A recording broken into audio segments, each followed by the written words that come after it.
Good to go? Okay, guys, we have with us KL Rahul. As usual, we'll take one question at a time. Who wants to go first? Yes, please.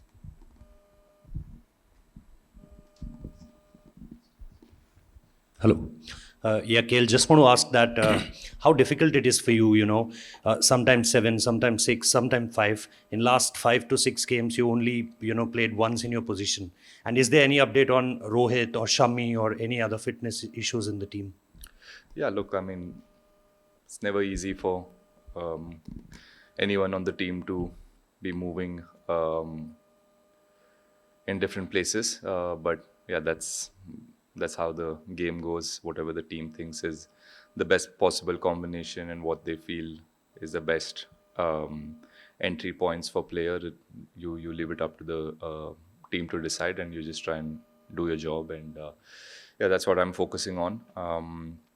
Yeah, fitness wise, I think there's no I don't know too much, but from whatever I know, I think everything seems pretty okay. There's no real concerns about anyone missing games as far as I know. We'll probably know more in today's training. Yeah, everyone's been in the gym, everyone's been at training the last time as well, so yeah, little some concerns, but I don't think it's too much. हाय राहुल भाई, आपने एक match में batting की, दूसरे match में batting नहीं आई। Surface के बारे में आप क्या कहेंगे, क्योंकि इंडिया अपने सारे मैचेस दुबई में खेला, ऑल्दो डिफरेंट पिचेस हैं, बट सरफेस के बारे में आप क्या कहेंगे? Is it really difficult? Middle overs में बॉल थोड़ा रुक कर आता है, क्या आपने असेसमेंट किया? वही जो आपने असेसमेंट किया है कि स्लो है विकेट, गोइंग गोइंग इन जो भी नया बैटर जाता है तो he finds it very difficult to rotate the strike, and the pace of the wicket is slightly different to जो हम खेल के आए हैं अभी, जो इंग्लैंड सीरीज हमारा हुआ था. So it takes a little bit of time to get used to it, but good thing ये है कि हम लोग ने पहले भी दुबई में खेला हुआ है और ऐसे पिचेस पे खेले हमने, तो we had a fair understanding that जब यहाँ आएंगे हम तो यही चैलेंज आएगा. So we were mentally a little bit prepared, and we came here a week early, so जो practice हमारा चल रहा था वहाँ पे भी wickets ऐसे ही थे, तो so it just gave us a little bit of time to get used to it. And yeah, we I think ऐसे विकेटों पे whoever's the जो हम लोग बात कर रहे हैं कि जो भी set batter है, the longer he plays, the better it is for the team, and that's what gives you that extra 30-40 runs. क्योंकि अगर wicket जाता रहेगा, the new batters will find it a bit difficult. Rahul, due to Pakistan-Afghanistan bilateral series over the last decade, New Zealand has had a lot of experience playing in these conditions. I mean, obviously, some of the names have changed, but how formidable a side do you think they're going to be, and how seriously are you taking them? Yeah, we don't take anyone lightly, especially in this competition.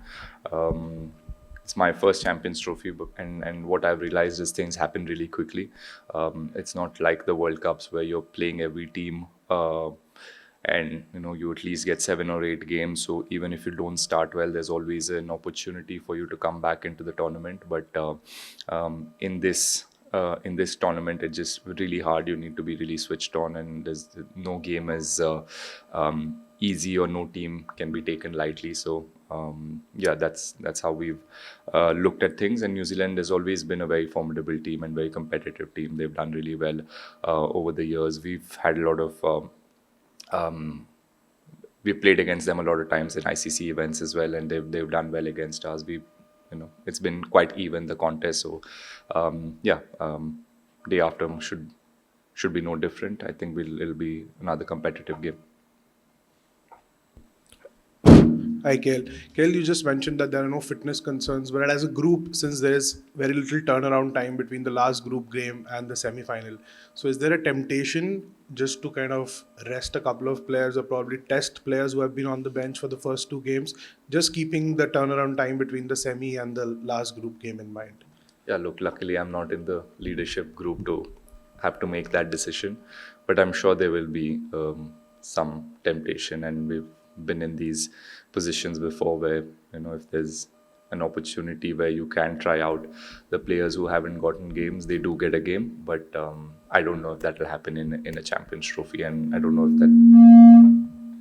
don't know if that will happen in tomorrow's game because, like you said, we only have 1 day's break before the semi-final. So we've gotten 6-day break now. So we probably want all of the players to play the game and get a little bit of time in the middle. And this is my version. I don't know, might be very different tomorrow.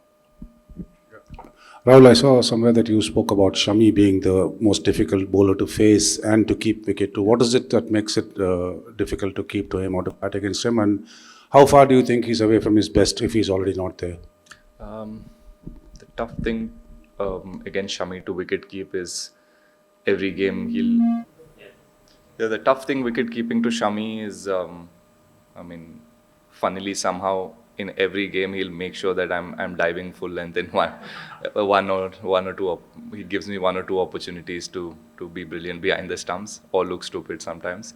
With wicket keeping, I think how like one of the few bowlers that the ball really wobbles. Him and sometimes Bumrah when he bowls in the second or third spell. I don't know what it has to do with anything, but he gets the ball to wobble behind the stump as well. So that's been very challenging. And yeah, I think as a bowler, he's very accurate. That's something that not many people talk about. Everyone talks about how he's gifted and how he can get the ball to seam in any condition and how upright his seam is, but not many people talk about how accurate he is and how sharp he is. He can surprise you with his pace. Just the other day in the nets, he hit me straight in the badge. All of these things make him a very difficult bowler to play against. And I think he's built up really nicely, and it's really hard and being away from the game and the injury that he had was I was there in NCA for some time, so I had spoken to him and I know how difficult it has been, but he's worked really hard. He stayed disciplined, which is the hardest thing to do when you're injured and away from the game for so long. So really happy to have him back, and I think he's very close to his best. Push लीजिए sir. Considering what happened between India since 21, World Cup didn't qualify, Asia Cup did not good enough for us. Do you think we are in a happy situation to be now going to the semi-final? One more match to go, you're already in the semi-finals. Sir, honestly, at least for me, I have not thought about the things that have happened in the past and us not qualifying, and those are things that did affect us back then, and it wasn't a pleasant time for any of us players to not be in the semi-finals or do well in big competitions. But I think we've learned from that, and we've in the last 2 or 3 ICC events, we've done really well. We've performed really well. So yeah, we're just taking it as it comes. We're not thinking about what happened in the past or the good things or the bad things. Just what's important is to stay in the present, and day after's game is all we're thinking about. And once that gets over, then we'll think about semi-finals and finals. And that's a good thing. I get the sense within the team that everyone's quite relaxed and quite balanced, and everyone's only thinking and talking about the game that is in front of us and not about winning semi-finals or finals or any of that. We're just taking it one game at a time.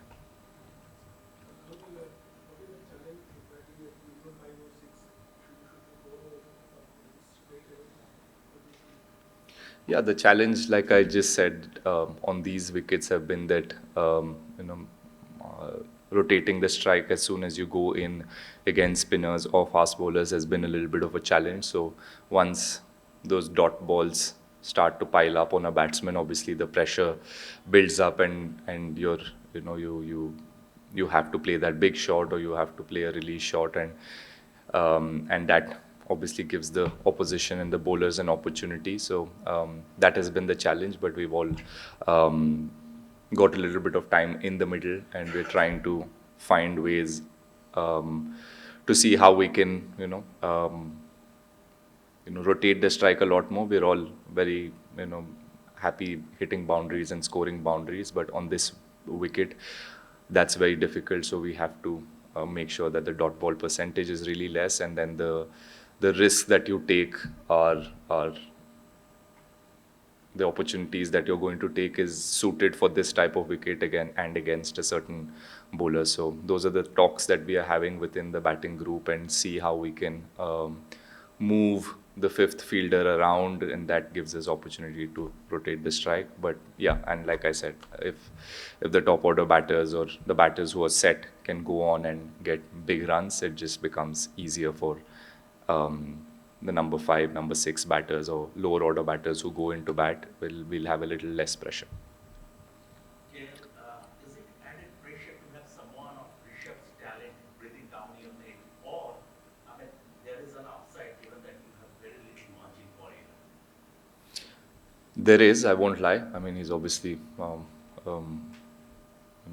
very, very talented player, and he's shown all of us what he can do and how aggressive and how quickly he can change the game. So yes, there's always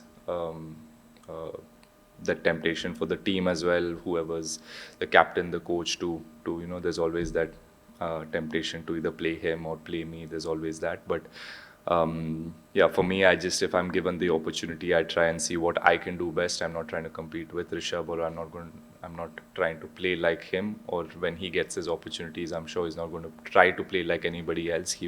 He's picked on the basis of how he can play and what he can provide for the team, and the same applies to me. So I try and do what I do best and try and stick to my game.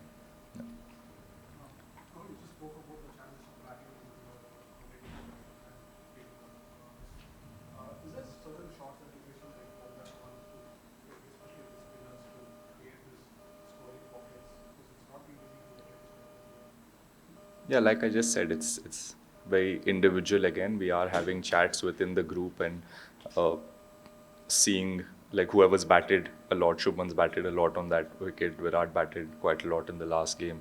Shreyas has been there. So just to go and speak to them and see, I'm sure they've gone through that same challenge as someone like me, Hardik or Jaddu. When we walk in, or Akshar, when we walk in, it's harder for us. So just speaking to them and seeing what they did, or where were the areas they were trying to target, whether they were trying to target square of the wicket or play much straighter. So those are the kind of conversations you have, and then it's very individual. You see what suits you best. Someone might like sweeping and reverse sweeping. Someone might like playing an aggressive shot straight down the ground, or someone might like playing off the back foot. So it's again, the plans always revolve around what the individual is good at and what their skill set is good at. So yeah, that's something that we talk about, and then we try and practice that, and then go in the middle, and then hopefully use that practice to good effect. You batted pretty fluently in your first half. You finished off the game at a 6. But there have been times when perhaps you would have liked to bat faster. Perhaps the World Cup final was one such innings where there's still a lot of trolling that happens.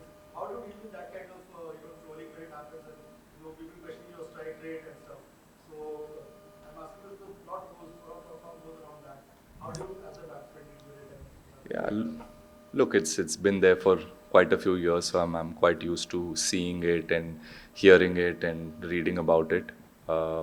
Yeah, and sometimes I just sit back and see whether the criticism is valid, and if for instance you've only written the same thing, and if that makes for a good point, or if what you're writing or saying is valid given the game scenario, given what situation of the game I played in and how I played that innings, and if I go back and think, oh, okay, yes, I could have played a bit more faster, then that's something that I'll take into my training sessions next time and work on it and then get better. Yeah, so again, that's not something that I try to think about when I go into a game, that I need to up my strike rate, or I need to play for what is being written or what is being spoken about me. I try and see what the best thing is for the team and for me to do in that scenario, and I try and do that. And not always am I going to be right. I will fail sometimes. I will make mistakes. I will make mistakes in reading the game, and that's the beauty of sport. And for me, if my heart is in the right place, and if I'm thinking that this is the best way for me to win the game, then I can go back home and sleep peacefully. But I mean, yes, I do read about it, and if it's valid, then I'll take into account. Yeah. In the nets, we've seen it happen twice here in Dubai. Every shot on the ball, fantastic timing, consistently big sixes. It doesn't necessarily mean that you're getting enough balls to face in the match. I mean, you finished off one match, didn't get a chance in the second match. For a player of your skill and your experience, is there like I know there's no ideal situation in cricket, but is there an ideal zone where you would like to take what's happening in the nets into the match? And you have a set amount of overs to face or balls to face. Because you're batting, frankly, in a very tough, often high risk position, six. Yeah. I mean, I don't think anyone prepares for an ideal scenario. All of us prepare for a realistic scenario that we might walk in, and what is the scenarios that I might face most times. And batting at number 6 now, most times I might be walking in with 8 overs to go, 10 overs to go, 12 overs to go, not more than that. Ideally, not more than that if we batted really well. So that's something that I've realized in the last 6-7 months of, I've moved from number 5 to number 6 and sometimes at number 7. So I realized when I go in that that's something that I need to have that skill set to go in and be able to hit sixes probably from ball 1, or sometimes be able to play with a really high strike rate. That is the need of the hour. So that's why you see me practicing all of that. As soon as I go in, I challenge myself to see if I can hit a 6 of the first couple of deliveries, or if I can hit boundaries. How many boundaries can I hit in the first 10 balls? Try and practice with an older ball. Try and practice on a slow pitch. That's more realistic to what I might get here. So that's what I try to do, and yeah, that's the only way you give yourself the best chance to succeed in a game and do what the team is expecting of you. Yeah, if there's a different scenario that comes, if I walk in earlier, then yeah, I try and manage and adjust my game accordingly. Yeah. Oh.